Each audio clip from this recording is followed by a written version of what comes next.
Hi, I'm Tim from Carlisle campus and I'm going to show you around our Volkswagen T4 camper. Inside you'll see it's the standard rock and roll bed with the kitchen units and everything down the side. It's got the pop top roof and also it's got a front swiveling chair which I'm going to show you how to turn around.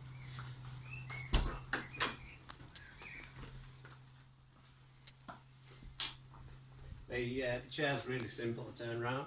All you have to do is tilt the chair forward a little bit, and then on the inside there's a small orange lever that you push. That releases the seat and allows it to spin round like so. You can then tilt it back to wherever you'd like. It comes with a large table, so it's suitable for everyone to sit around. The best place for this, if you're not currently using it, is to be stored in the back of the van. It quickly clicks out with these little catches on the side, and then you can store it in the van. Slide it up like that, and that keeps it nicely out of the way. So now I'm going to show you how to get the roof popped up. It's fairly simple. It's just held on by these two straps either side. So you just need to pull down the straps, which are normally tucked into the roof, straighten them out.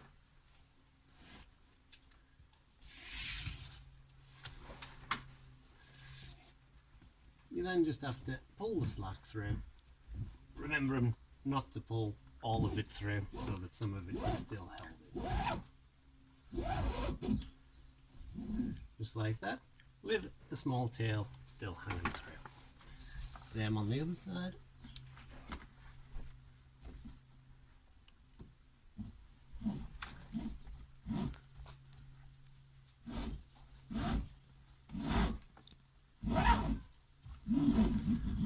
And the same, just making sure that you leave a little bit of space. The roof is then held up by gas struts, so once you start to push, the roof will simply come straight up like that, allowing you to have the full headspace. And you've then got your side windows, which you can roll up as well to keep out of the way. There's also a bed that's in the roof, which pulls down,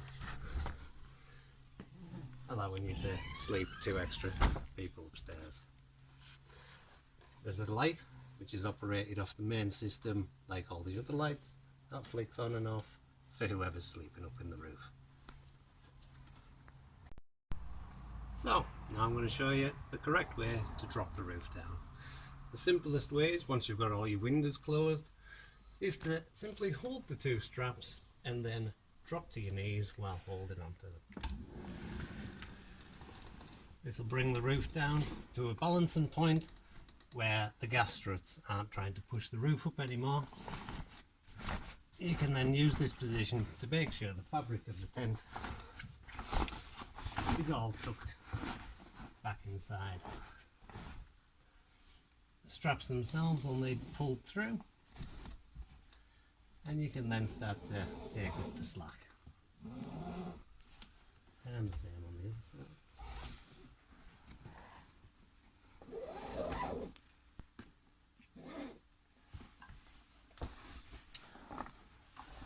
So once you've made sure that it's not going to get caught in the roof, you then start to pull the straps down and the roof will come entirely down.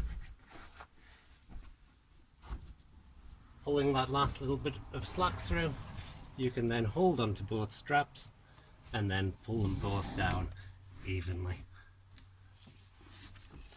And that's it. The roof's entirely down. As a double check, you can always go outside and just make sure that the roof is correctly seated. We're now looking at the interior of the van, and we're just going to go through the little bits and bobs that you can see inside. Here we've got the conventional 2-burner hob and the sink unit on the side. It's really easy to use.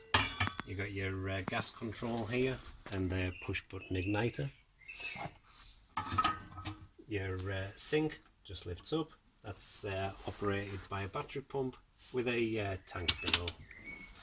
To access your tank for refilling, I'm just going to remove the storage boxes, and that allows you to access the tank, which can simply just be refilled whenever you need. The drainage from the sink, that just empties out at the bottom of the van. If you're on a campsite, you can put a washing bowl underneath to catch any runoff if the site requires that.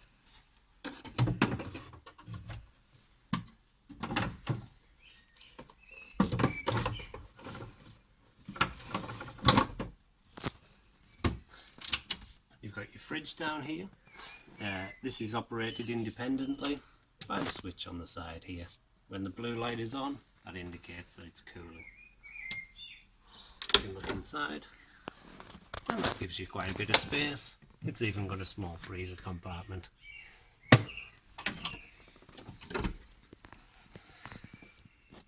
Up here we've got the control panel. This operates everything within the van. You've got your main power supply here, which allows you to turn on all the lights within the van. You've then got the control for the pump. This light will illuminate to let you know that that's operating.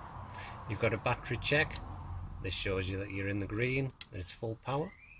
And the last button here, this operates the onboard 240 volt system. This allows you to run phone chargers, tablets, laptops, anything of a low power consumption, even when you're off grid, by the use of this socket down here. The other socket, this is for when you're on campsites, and that will allow you to run anything that you require on 240 volts. The van comes complete with a full range of kitchen equipment.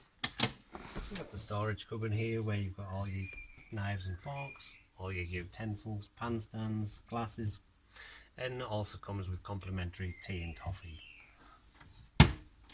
Down here we also have another storage area. This is where you can get all your sieves, your pans, your chopping boards, everything like that, which fits in. There's plenty of space for everything in there. Looking underneath the rock and roll seat, we also have the toilet down here, if you've opted for that on your hire.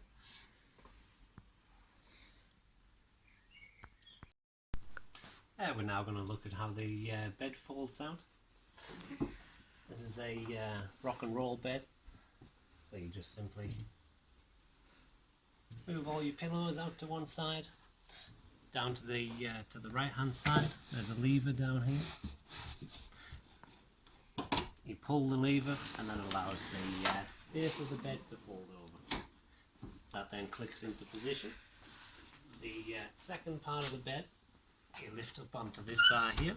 It comes down. You remove the headrests, and the bed sinks down like so. These can be stored out of the way underneath, and the same with the table. That can be folded down and put underneath the bed. There is a mattress topper that goes onto the bed, and that's fitted to the actual bed size, so that can be put on top. Inside the bag we also have some blackout covers. These are for the windscreen of the van, and they simply attach with the suckers, and it fits to the screen. At the back of the van, you can see that's the rear area of your rock and roll bed. Great for storage for things throughout the day when you're travelling in the van. You've got your cupboard at the back. This is where you keep all your hookup cable. Comes with all the seats. You've got a heater in there as well, and some space for some of the storage. The cupboard below, that's actually for the van's equipment. That's for your leisure battery. You don't really need to use that cupboard, but just so you're aware what it is. We've also got built-in blinds throughout the van. These are blackout blinds, which fit snugly into the window frame, and there's one of those on every window. So, and if you've opted for the optional extra of a bike rack, that'll be fitted onto the tow bar on the van. Coming around to this side, we've also got the electrical hookup point, which you would use when you're on your campsites, connected with the 240 volt plug that was inside. when you're filling up the van. It's got a little bit of a hidden fuel point, which is hidden behind here, and that's where the fuel cap is. Of course, if you've ever got any other questions, always feel free to get in touch with either myself, Tim, or Jenny, and we'll help you with any issues that you have.